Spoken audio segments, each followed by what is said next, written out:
নমস্কার, আমি মৌসুমী। আপনারা দেখছেন নিউজ হাব ডেইলি। এই মুহূর্তে আমরা রয়েছি মিত্র সম্মেলনী দুর্গাপুজোর সামনে। কি প্রস্তুতি চলছে মিত্র সম্মেলনী এবং কি ইতিহাস রয়েছে তারই কিন্তু চিত্র আমরা আপনাদের সামনে তুলে ধরবো। প্রাচীনকালে সুরেন্দ্রনাথ ভট্টাচার্যের উদ্যোগে শিলিগুড়ির মিত্র সম্মেলনীতে শুরু হয় দেবী দুর্গার পুজো। তবে এই সালটি ছিল 1927। সেই সময় মোষের গাড়িতে চেপে মিত্র শিলিগুড়ির সম্মেলনী দুর্গাপুজো দেখতে আসতেন দূর দূরান্ত থেকে মানুষেরা। সহ থাকতেন চা বাগানের মালিক, শ্রমিকরাও, এমনকি বড় বড় জমিদাররাও আসতেন পুজোটি দেখতে। পুজোর শেষে চলতো সারা রাত নাটক।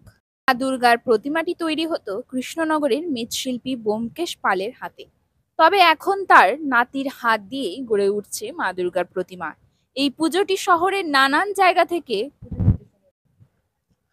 এবছর মণ্ডপ সাজটি একটু আলাদা। নানান কারুকার্য দিয়ে তৈরি করা হচ্ছে মণ্ডপটি।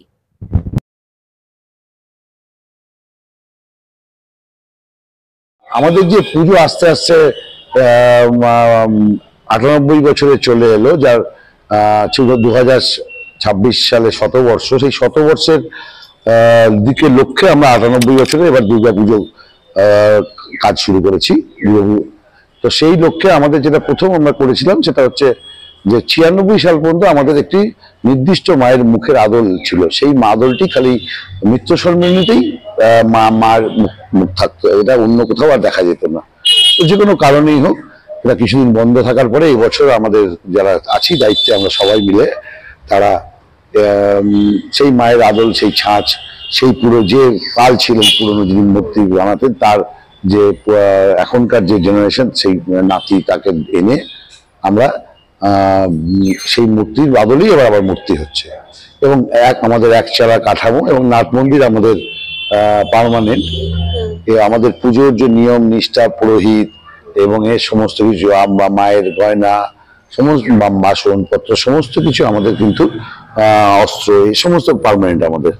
তো সেই সময় থেকেই চলে আসছে, আজকে প্রায় 50-60 বছর ধরে। কোনো কোনো জিনিস হয়তো কোনো কোনো সময় চেঞ্জ হয়েছে, বাট মেন যে ধারাটা সেটা বজায় থেকেছে।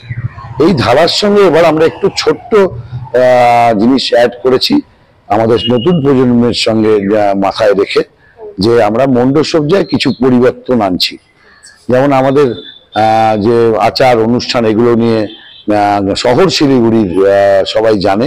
তো তার সঙ্গে আরেকটু আপনাদের মাধ্যমে জানাতে চাইছি যে এবার আমরা মণ্ডপসজ্জায় আরেকটি ঐতিহ্যশালী জিনিস, যেটা আমাদের বাংলার বহু পুরনো শিল্প, কালীঘাটের পট শিল্প, সেই পট শিল্পকে আমরা এই মণ্ডপে খুব মাইক্রো বাড়িতে উপস্থাপিত করার চেষ্টা করছি।